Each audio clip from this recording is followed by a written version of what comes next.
સત્યના શિખર ન્યૂઝ હું છું પાયલ બાંભણિયા તો જોઈએ જામખંભાળિયા જનરલ હોસ્પિટલમાં ડોક્ટરની ખૂબ મોટી બેદરકારી સામે આવી.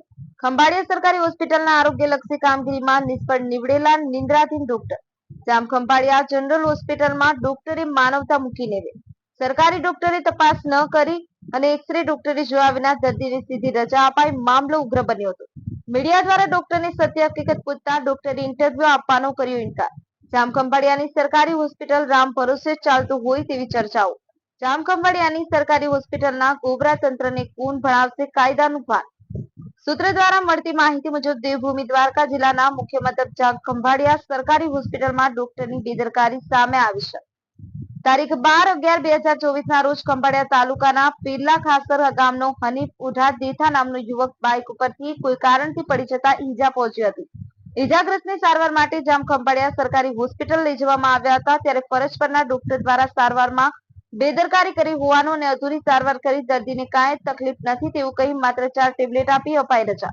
ત્યારબાદ ઈજાગ્રસ્તને તકલીફ વધારે થતા ખંભાળિયાની ખાનગી હોસ્પિટલમાં પહોંચ્યા હતા. ત્યાં ડોક્ટર દ્વારા તપાસ કરતા ગંભીર ઈજાઓ અને એક હાથની આંગળીમાં ફ્રેક્ચર હોવાનું સામે આવ્યું હતું અને ત્યાં ઓપરેશન કરી પૂરી સારવાર આપવામાં આવી. પરંતુ જનરલ હોસ્પિટલ ડોક્ટર દ્વારા ઓપરેશન બાદ પણ કહેવામાં આવ્યું કે આમાં ફ્રેક્ચર નથી અને આમ તેમ ઉદાવ જવાબ આપવા લાગ્યો. આ સમગ્ર મામલે હાથ સે હાથ જોડો જિલ્લા કોંગ્રેસ સમિતિના જિલ્લા પ્રમુખ તેમજ યુવા કોંગ્રેસ પ્રમુખ હોસ્પિટલમાં દોડી પહોંચ્યા અને બનાવ સમયે ફરજ પરના ડોક્ટર વિરોધમાં ડોક્ટર સામે તપાસ કરવા દર્દીઓને સાથે રાખી હાથ સે હાથ જોડો જિલ્લા કોંગ્રેસ સમિતિના જિલ્લા પ્રમુખ તેમજ યુવા કોંગ્રેસ પ્રમુખ દ્વારા કરાઈ રજૂઆત. આ સમગ્ર ઘટનામાં ફરજ પરના ડોક્ટરની બેદરકારી સામે કાર્યવાહી ક્યારે? તો હવે જોવાનું એ રહ્યું કે આ ઘટનામાં ઉચ્ચ અધિકારીઓ દ્વારા તપાસ કરવામાં આવશે કે નહીં. Bureau report Mustafa T Sumra, સત્યના શિખર ન્યૂઝ, રમેશ સત્યની. રાત્રિના રોજ ખંભાળિયા સરકારી હોસ્પિટલે આવેલા મોડી રાત્રે દર્દી હનીફભાઈ નું કોઈ કારણોસર બાઇકમાંથી નીચે પડી જવાથી ગંભીર ઈજા થયેલી. આ બાબતે સરકારી હોસ્પિટલ ખાતે આવેલા પણ અહીંયા ઉડાવ જવાબ દઈ મામૂલી એવી સારવાર કરી ફક્ત 4 ગોળી આપી અને સરકારી હોસ્પિટલમાંથી સીધી રજા આપી દે છે. ત્યારબાદ દર્દી પ્રાઇવેટ હોસ્પિટલમાં જાય તો ખબર પડે છે કે ફ્રેક્ચર છે.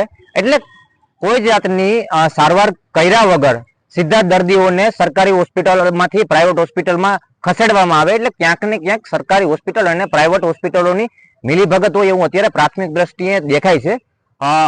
અમને અમારા પક્ષને રજૂઆત આજે મળી એટલે અમે જે હોસ્પિટલના મુખ્ય હેડ છે એમને રજૂઆત કરી. એમાં વચ્ચે પોલીસ આવીને ક્યાંક ને ક્યાંક અમારા મુદ્દાને દબાવવા માટેની કોશિશ કરી અને આખો મુદ્દો ડાયવર્ટ કરવા માટેનો પ્રયત્ન કર્યો. પણ જો આવી જ રીતે આવેલા દર્દીઓને સારવાર ન કરવામાં આવે અને સીધા એને પ્રાઇવેટ હોસ્પિટલમાં ખસેડવામાં આવે તો પછી સરકારી હોસ્પિટલનો કોઈ મતલબ રહેતો નથી.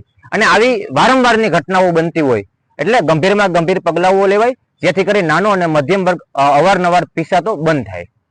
આમાં ખરેખર ડોક્ટરની બેદરકારી હોય એવું કઈ સામે આવે છે? તમે એવા 100% કારણ કે જે એક્સરે લેવામાં આવ્યો છે એ ફૂલ એક્સરે લેવામાં નથી આવ્યો.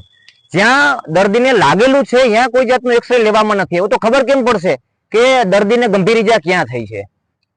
જે તે સમયે એમને એક્સરે માટેનો રિપોર્ટ આપ્યો નહીં, કોઈ જાતના કાગળ પાછા રિટર્ન આપ્યા નહીં. એટલે ડોક્ટરોની ક્યાંક ને ક્યાંક મિલીભગત હોય, ક્યાંક ને ક્યાંક એ કાગળ છુપાવતા હોય એવું અત્યારે પ્રાથમિક રીતે અમારા ધ્યાન ઉપર આવ્યું છે. અમે ડોક્ટરોને રજૂઆત કરી તો રજૂઆતથી દૂર ભાગે, પોતાનો પરિચય આપવાથી પણ ભાગે છે. એટલે ક્યાંક ને ક્યાંક ડોક્ટરો મોટી આમાં ભૂમિકા ભજવી છે અને એમના હિસાબે ભાઈ હનીફભાઈને મોટું બધું નુકસાન ભોગવવું પડ્યું છે.